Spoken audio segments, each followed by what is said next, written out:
Drawing a curve is pretty simple if the curve is a circular curve, because you can take a thin strip of material, hold the ends at the end points of the curve, and then bend it until the center of the spline touches the center point of your curve. And there you got it. Draw the pencil line along the spline and your curve is drawn.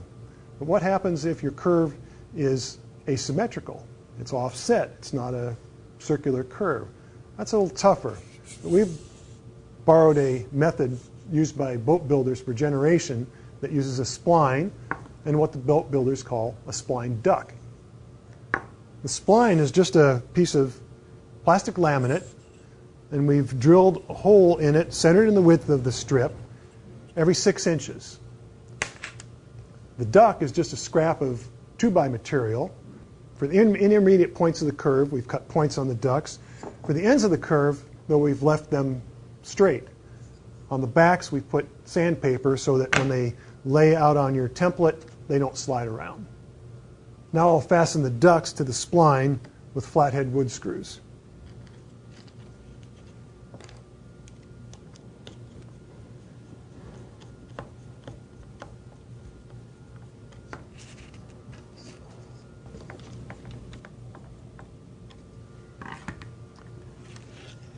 I've screwed the end ducts in place tight. That gives us better control over the end of the spline. The intermediate ducts are left loose so that they pivot and give the spline freedom of movement around the point. Now let's lay out the curve.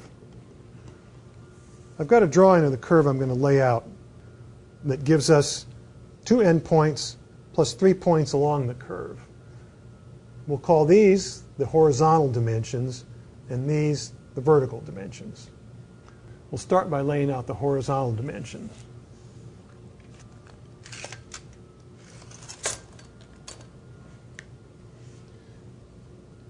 Eight inches, 14 3/4, 22 1/4, and 27 inches.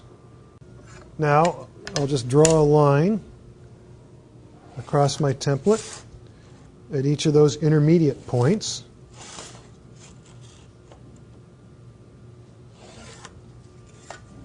Now, using a combination square as a marking gauge, I'll lay out the vertical dimensions. 8 1/2 is the beginning point. 8 3/8.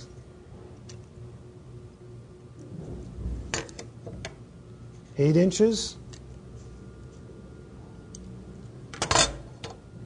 and 6 inches. Now it's time to draw the curve. Lay your apparatus on there, make sure the sandpaper is all facing down, and start lining up the spline with the curve. To keep the ducks in place, I've got some bricks here that we're going to use as weights. Just get them on there close to your layout lines, and we can push the ducks around.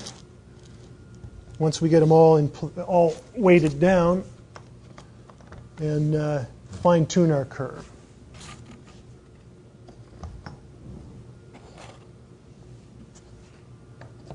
All right, now we'll just go back and adjust our spline by pushing our ducks in or out as needs be. And when all your points line up with the spline, then you've got a pleasing curve. Go ahead and draw it, running a pencil along the spline. Great thing about this method is that you don't even really need a drawing.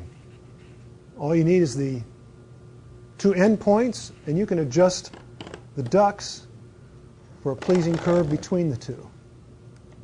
The other thing you can do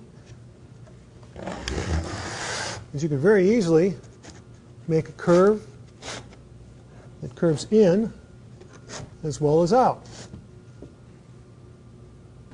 We've made our spline 36 inches long and 1.5 inches wide.